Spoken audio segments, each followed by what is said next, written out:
Hey, j'aime bien. Et tout ça. À chaque Ça veut fois. dire que c'est tout le temps elle qui lance la vidéo. C'est vrai. Ça, c'est Ouais. pour faire une entrée. Ouais. Je fais une entrée fracassante. Mais t'as pas dansé, normalement tu danses, tu Tu veux fais la que je danse fasse du crabe et tout. Ouais. Attends. Voilà. Et là, si tu te rapproches, en plus, ça va être bien. Est-ce que ça fait le focus? Potentiellement, oui. Hey, bonjour. Hello à tous, bienvenue dans cette nouvelle vidéo. On va aujourd'hui aborder un nouveau sujet, toujours sur le thème des relations. C'est un sujet qui nous est venu suite à une conversation avec des amis C'est ça. qui se reconnaîtront, qui se reconnaîtront peut-être en regardant la vidéo. Ouais, il nous posait la question en fait il disait que nos vidéos étaient très bien, il nous posait la question du couple qui dure en fait. Et Les couples, ouais. comment faire que ça dure ou comment faire face à l'évolution, enfin à la durée de son couple. Et il nous partageait qu'on retrouvait souvent des vidéos par exemple pour parler de la sexualité ou autre, mais pas forcément du reste. Du coup, ça amène la question suivante, ou alors on va l'introduire comme ça et on essaiera de répondre à leurs interrogations à travers cette vidéo. Et peut-être, pardon, je suis en Vas-y. train de te couper. Et peut-être à des interrogations que vous-même en couple long pouvez vous poser, parce que c'est vrai que finalement, A few inches later.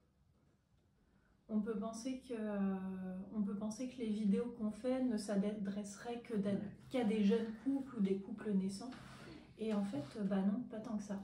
Ouais, ou au couple qui va mal. Et Oui. en fait, des fois, entre il va très bien et il va mal, il y a tout un champ un peu obscur au milieu, quoi. Donc, je disais, ça, on va l'introduire avec cette question suivante. C'est, est-ce que pour toi, pour une relation justement saine et épanouissante, l'amour suffit? Alors, ça fait partie des ingrédients principaux, on va pas se mentir. On n'est plus à l'époque de nos grands-parents ou arrière-grands-parents qui se mariaient pour honorer la famille ou pour les finances ou vraiment par moralité, par obligation. L'amour est hyper important, mais après, ça ne suffit pas. En tout cas, c'est l'un des ingrédients principaux, mais c'est pas ce qui va faire durer une relation, parce qu'on peut aimer profondément quelqu'un, s'aimer profondément avec quelqu'un et ne pas avoir d'autres ingrédients qui remplissent, qui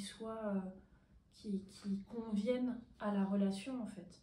Donc il y a plein de choses autour de la relation et ouais, l'amour suffit pas forcément. Ouais, je vais prendre un peu l'image de... On dit que l'amour c'est le ciment du couple par exemple. Mais si tu montes une maison qu'en ciment, il manque des briques quand même, tu vois. Ouais. Et pour moi, je dirais que dans une relation, déjà, c'est distinguer aussi cet espace qui est la relation. Ça, on vous le dit à chaque fois. Hein, la relation, c'est un espace à part, en fait. Il y a deux individualités et l'espace relationnel. Donc pour construire cet espace relationnel, l'amour est le ciment du couple. Mais il y a des briques, en fait. Pour moi, je dirais qu'il y a 4 briques qui sont hyper importantes. Qui sont et qui vont faire tu verrais ça comme des briques? Ouais, des briques, c'est pour rester sur la métaphore, il y a 4 espaces ou 4 piliers ou 4 choses, 4 piliers, 4 axes ou 4 piliers. Il va y avoir un pilier qui sera pour moi le mental, l'intellect, tout ce qui va être lié à l'esprit. Donc c'est-à-dire qu'entre deux personnes, il faut un alignement ou une résonance au niveau de cet intellect, c'est-à-dire par exemple dans leur façon de penser, dans leurs valeurs intellectuelles, dans cette sphère-là très large. Ensuite, il y a une sphère, une brique émotionnelle. Un pilier. Je reste sur le pilier, parce qu'il y tient. Un pilier émotionnel. Donc là, on pourrait retomber aussi justement sur les vidéos qu'on a fait sur les attachements ou autres, donc les pièges un peu émotionnels qui peuvent faire que ces briques ne sont pas l'une, ces piliers ne sont pas l'un en face de l'autre. Il y a un pilier physique qui va passer aussi justement, comme on l'avait dit, dans l'intimité physique, donc dans la proximité physique, dans la sexualité. Et il y a un autre pilier qui est souvent très oublié, ou qui n'est pas énoncé, qui est pour moi le pilier de la circonstance, du circonstanciel. Qu'est-ce que je vais mettre là-dedans? Ça va être par exemple justement tout l'environnement ou ces circonstances de vie ou de vocation ou autres qui vont peut-être venir interférer. Je prends un exemple très concret. Vous aimez quelqu'un, il y a l'amour, il y a l'alignement intellectuel, vous avez les mêmes projets, les mêmes envies, les mêmes valeurs, les mêmes ambitions, etc. Il y a l'alignement émotionnel, vous êtes capable de communiquer vos émotions, de vous soutenir l'un l'autre. Il y a l'alignement physique, où tout se passe très bien, vous avez une vraie connexion, une vraie alchimie, ça se passe très bien. Mais circonstanciellement, il y a un souci. Par exemple, vous habitez à 1000 km l'un de l'autre. Par exemple, la circonstance, c'est qu'il y en a un, il travaille de nuit, et l'autre, il travaille toute la journée. Voilà, c'est tout ce qui va avoir trait à une espèce de différence de manière de vivre, entre guillemets. Ouais. Ou la circonstance, je sais pas, ça peut être une situation familiale, une situation, il y en a un qui a des enfants, pas l'autre, et ça crée une problématique. Ça peut être toutes ces choses circonstancielles qui vont faire que ça peut générer une difficulté. Parce qu'on a beau aimer quelqu'un, on a beau avoir un alignement intellectuel, émotionnel, physique, il y a peut-être une circonstance qui bloque. Je parlais par exemple de l'éloignement, vous n'avez peut-être pas forcément envie de changer de lieu de vie en fait. Et c'est ok parce que vous y avez tous vos attachements et autres. Et du coup, ce pilier-là, c'est ce qui peut faire aussi. Pardon ? Il a dit J'ai dit pilier, j'ai fait attention, j'ai failli dire brique. Ce pilier-là, dans un couple qui dure, c'est là aussi où circonstanciellement, la relation va évoluer. Au début, quand tu te rends compte, tu as 15, 16, 17, 18, 20 ans, tu as des circonstances de vie, mais qui vont peut-être évoluer. Et puis dans la relation, la circonstance d'enfant, de mariage, professionnel, etc. Et cet alignement circonstanciel, il peut vachement évoluer. Tu vois, même je disais au niveau du travail, les aspirations professionnelles sont peut-être différentes, les aspirations du lieu de vie sont peut-être différentes, les aspirations... Et c'est ces circonstances-là qui peuvent devenir problématiques. Alors, en présentant très rapidement ces 4 piliers,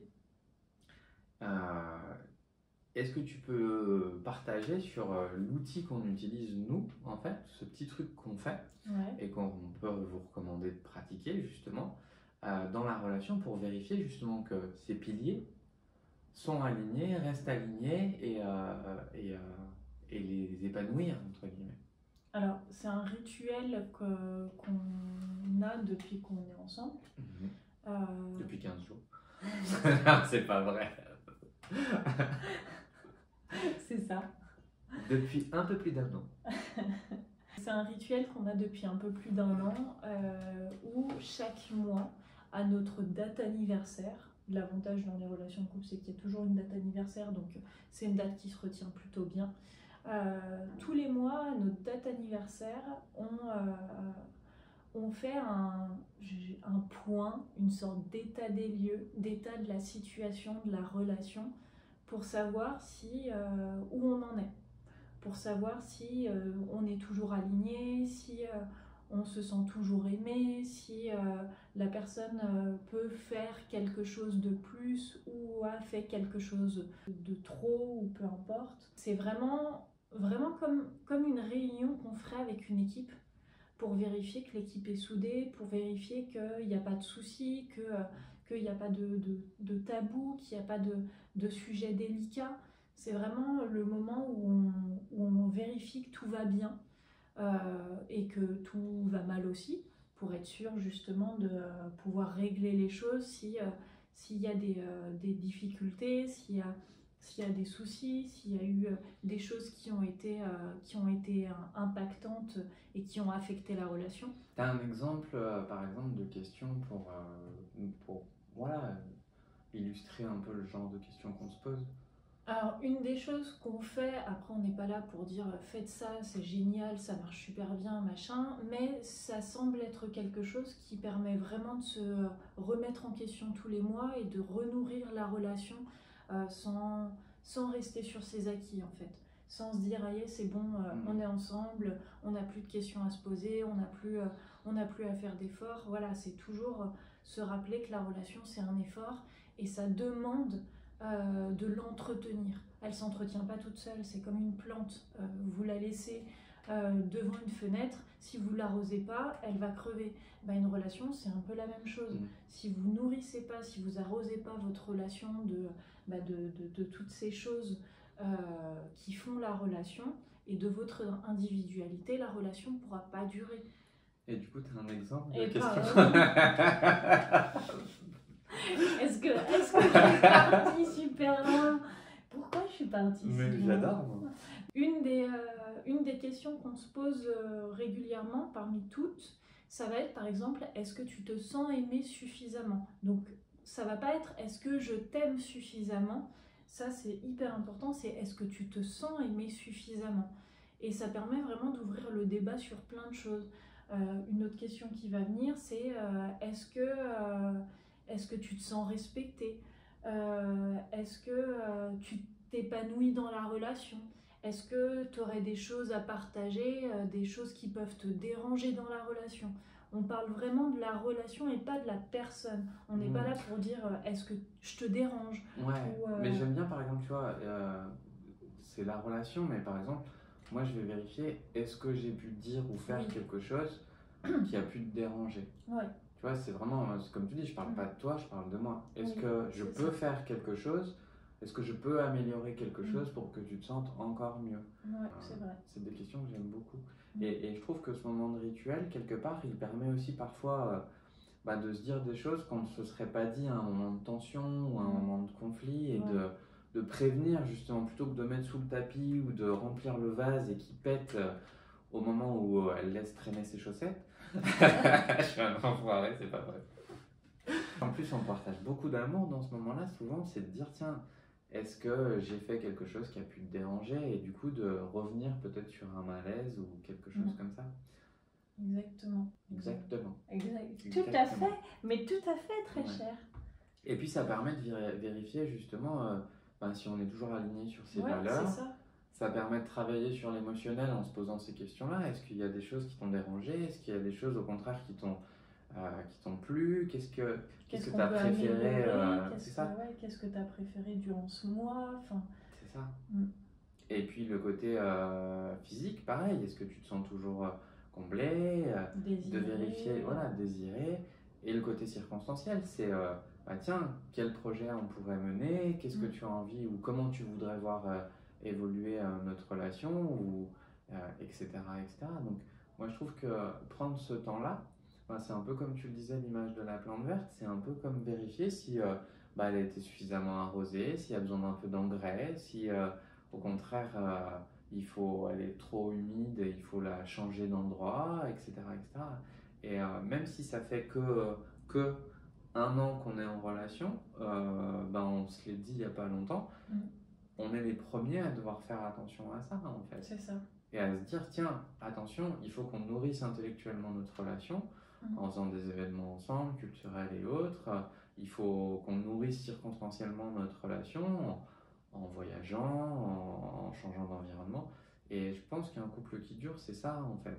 C'est des gens qui ont vérifié et qui ont nourri en fait tout le temps ça. Ils ne se sont pas arrêtés aux apparences circonstancielles, aux apparences mentales, aux apparences parce que chacun évolue dans le temps. Et en effet, plus la relation dure depuis longtemps et plus le circonstanciel peut avoir un impact très fort sur la relation en fait, sur le bien-être de la relation. Et je pense que si on ne vérifie pas, justement sur une relation longue, en fait, il peut s'être créé un espace entre ces piliers-là. C'est ça.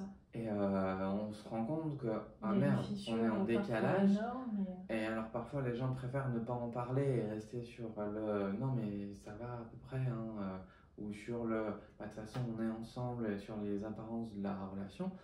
Mais je crois qu'il n'y a aucun décalage qui ne peut être rattrapé ou ajusté en fonction de la volonté de chacun. Est-ce qu'on veut faire ce pas l'un vers l'autre ou est-ce qu'il faut justement trouver des choses pour mettre au milieu, pour se retrouver aligné, ou est-ce qu'il faut se séparer? Mais c'est pas de faire semblant, encore une fois, que ça va changer les choses. Et vraiment d'éviter au maximum de mettre des choses sous le tapis en fait. Ouais. Et je pense que dans les questions qu'on peut se poser à ce moment-là, c'est justement de poser à l'autre les questions qu'on voudrait entendre en fait. Donc réfléchissez aussi vous de votre côté et on serait curieux de les avoir. C'est quelles questions vous poseriez à l'autre ou quelles questions vous aimeriez qu'il vous pose, quoi. C'est des choses que potentiellement on récupérera pour nous. Donc, tu vois. Mais moi, ouais, celle que je préfère entre guillemets, c'est est-ce que tu te sens aimé comme tu veux être aimé? Est-ce que j'ai fait des choses qui ont pu te déranger, te blesser, ou au contraire, est-ce que j'ai fait des choses qui t'ont fait sentir vraiment bien? Est-ce qu'il y a des choses que je peux améliorer? Toi, il y en a d'autres que tu voudrais dire? Bah non, celles-ci sont géniales. Bien souvent, on s'en rend compte aussi, c'est que quand la discussion, la communication est facile dans la relation, finalement, il n'y a pas tant de questions que ça à poser parce que, au-delà du fait qu'on fait un point à notre date anniversaire tous les mois, enfin notre jour anniversaire tous les mois, on communique quand même beaucoup le reste du temps. Donc dès qu'il y a quelque chose qui pourrait nous déranger ou quelque chose qui nous convient ou qui nous plaît ou quelque chose de fort, on va tout de suite en parler. Après, ces moments justement de discussion tous les mois permettent, s'il y a des choses qu'on n'est pas en mesure, qu'on n'arrive pas à exprimer sur le coup, parce que c'est complètement possible et c'est ok de ne pas être en capacité à un moment donné d'exprimer quelque chose qui nous a marqué, mais de se dire ok, ça m'a marqué, me le note dans un coin et on aura l'occasion d'en parler. Mais c'est hyper important de pouvoir faire cette démarche d'en parler parce que, encore une fois, c'est ce qui, comme tu l'as dit, va creuser l'écart en fait dans la relation. Et ça peut partir de quelque chose de très bateau, de très banal. Et on le voit, les relations, et je pense que vous devez le vivre aussi, la majorité des engueulades, c'est pour des trucs débiles. Ouais, mais souvent parce que je pense qu'il y a un écart qui s'est créé et c'est pour des trucs anodins. Et on sait plus comment le rattraper et on va se prendre la tête sur des conneries, quoi. Ouais. Et je trouve que c'est bien de le faire à un moment aussi de célébration, de célébrer la relation. Ça permet de se rappeler pourquoi on est en relation. Ça permet de nourrir cet amour-là aussi, je trouve, de se rappeler ce qui nous plaît chez l'autre. Tu vois, ça me faisait justement penser hier, et c'est un truc que vous pourriez faire encore plus les couples longs, je trouve, parce que malgré le fait que vous viviez sous le même toit peut-être depuis des années, ça ne veut pas forcément dire que vous vous connaissez. Ouais. Parce que vous avez évolué, vous avez grandi individuellement, vous avez grandi avec la relation, avec tout ce qui s'est construit autour, mais est-ce que vous connaissez vraiment tel que vous êtes aujourd'hui? Parce que vous n'êtes plus les mêmes qu'hier et vous ne serez plus les mêmes demain. Et une des choses auxquelles j'avais pensé, c'était justement une fois par mois. Après voilà, ça dépend du train de vie que vous avez, des possibilités que vous avez. S'il y a des enfants, c'est toujours plus difficile. Mais de vous octroyer au moins, allez, minimum, une fois par mois, vous vous faites un rencard. Mais vraiment un rencard comme vos premières fois. C'est-à-dire que vous vous préparez chacun de votre côté sans vous voir avant de vous retrouver dans un endroit particulier. Vous choisissez, vous pouvez choisir un resto, un bar que vous ne connaissez pas. Le but, c'est vraiment d'aller nourrir la relation dans un environnement qui est extérieur à votre cocon familial, enfin à votre cocon. Et vraiment de vous dire, voilà, essayez un nouveau resto, un nouveau bar, et vous vous retrouvez comme si vraiment vous étiez en rencard pour la peut-être deuxième fois, et que vous retrouviez la personne que vous venez de rencontrer il y a quelque temps. Et de pouvoir le jouer à fond. C'est-à-dire que vous vous apprêtez, d'observer aussi, de pouvoir vérifier s'il y a une pointe d'appréhension qui se fait, s'il y a cette petite excitation de oh là là, je vais retrouver cette personne que j'ai rencontrée, qui m'a marqué, et de pouvoir vraiment acter ce genre d'événement, ce genre de moment pour vous reconnecter l'un à l'autre et discuter ensemble d'autres choses que de ce que vous vivez dans votre environnement circonstanciel. Voilà, exactement, vous redécouvrir sur peut-être les nouveaux goûts que vous avez par rapport à avant, qui sont peut-être différents, sur les choses que vous avez... vos rêves, les aspirations, exactement. Et c'est vraiment le but, c'est justement, dans une relation longue, c'est souvent ce qui va pêcher en quelque sorte, ce qui va bugger, c'est le fait de ne plus se retrouver. Moi j'aime bien cette phrase que tu as dit, c'est qu'on croit se connaître. Et en fait, quand on connaît quelque chose, bah, on le redécouvre plus. Ouais. Je pense à ça en voyant les livres derrière. Si vous connaissez un livre, vous n'allez pas relire l'histoire tous les jours en fait. Parce qu'à un moment, vous avez l'impression de la connaître et du coup, vous n'êtes pas surpris, ça déclenche plus d'émotions ou autre quoi. Mais si vous relisez votre partenaire comme si c'était la première fois que vous le découvriez et que vous vouliez redécouvrir son histoire, etc., bah là, vous allez avoir des émotions, de la surprise, de la curiosité, et tout ce qui va avec en fait. Donc c'est vraiment, je pense que ne pas tomber dans le piège justement de se dire je le ou je la connais en fait. Ouais. Et je pense que même ce truc-là de célébrer cette relation, comme tu dis, c'est vachement important. Et ça peut même être transposable sans oublier de célébrer la relation dans une famille en fait. Ouais. De partager avec ses enfants, tiens, est-ce que j'ai fait des choses qui t'ont dérangé? Est-ce que, tu vois, je pense que ça peut redonner une vie même à une vie familiale en fait. Que chacun ait son temps de discussion libre, sans jugement, sans a priori, juste le ok. Est-ce qu'il y a des choses qu'on peut améliorer? Est-ce qu'il y a des choses qui t'ont marqué? Est-ce que j'ai dit ou fait des choses qui ont pu te blesser? Et que chacun dans la famille puisse avoir une place à part entière. Exactement. Sa place et son unicité en fait, et son intimité, ça revient à la même chose. Je pense que c'est quelque chose de très très positif. Mais en effet, j'avais bien aimé du coup la métaphore des livres, et je pense que vous devez le voir vous aussi. Nombre de personnes, et ça m'est arrivé très fréquemment aussi, de lire un livre à une période de ma vie et des années plus tard de le relire et de le découvrir complètement différemment. On peut le voir aussi, ça peut paraître très bête, mais on le voit dans les dessins animés. Pourquoi les dessins animés plaisent tant aux adultes et aux enfants? Parce qu'en fait, il y a deux histoires. Il y a différents niveaux de lecture. Il y a différents niveaux de lecture. Et un enfant, il va rigoler à certaines choses. Un adulte, il va rigoler à tous les sous-entendus qu'il y a derrière, à tout le jeu qu'il y a derrière. Et c'est là où aussi on se rend compte que on évolue tout le temps et que notre vision des choses et notre perception des choses est elle aussi en constante évolution. C'est ça, donc c'est comment on regarde l'autre aussi. C'est ça. Est-ce que je le regarde comme toujours la couverture, le même livre, je connais, c'est bon.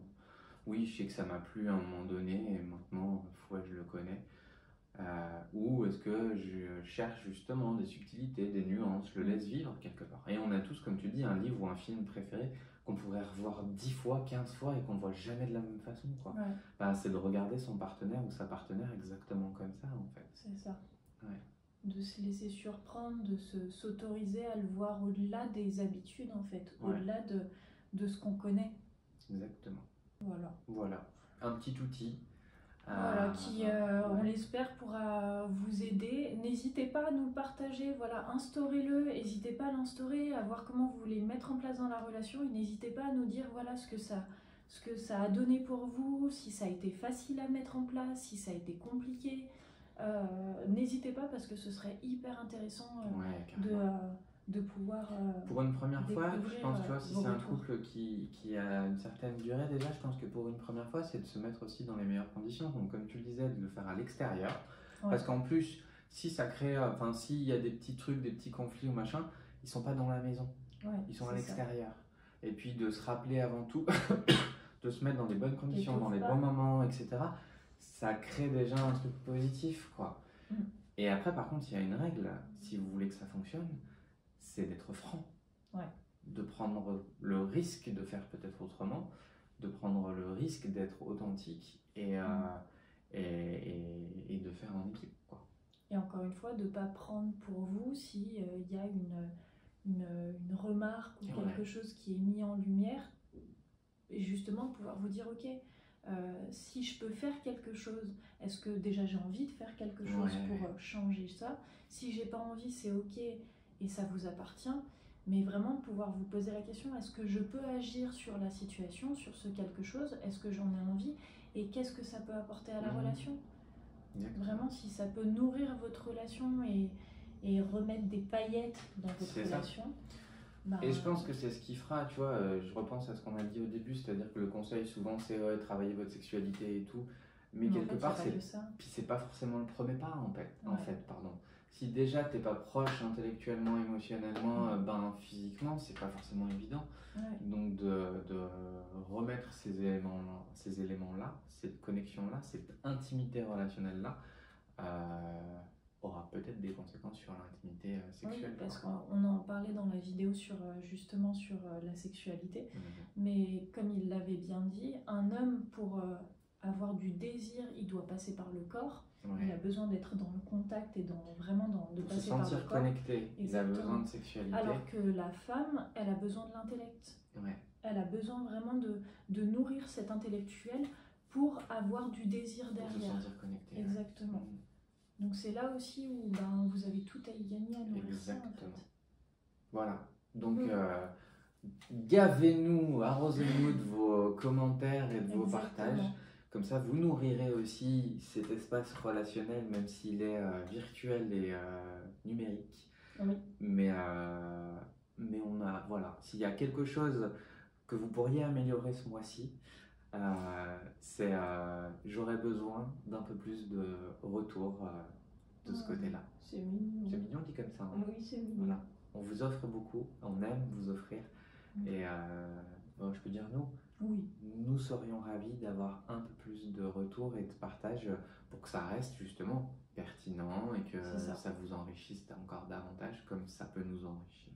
Voilà. Voilà. Sur ce, je pense que la vidéo est terminée. Prenez soin de vous. Et surtout, le focus va être fait. Oh ouais. Rien que pour ça, j'ai hâte de le faire. C'est ça. Prenez soin de vous. Et surtout... Non, attends, encore une fois. Mais surtout, on le fait ensemble. Ok. Prenez soin de vous. Et surtout, des bisous. Je suis peut-être un petit peu trop près, je me suis un peu emballée, je crois. Des bisous. Des bisous.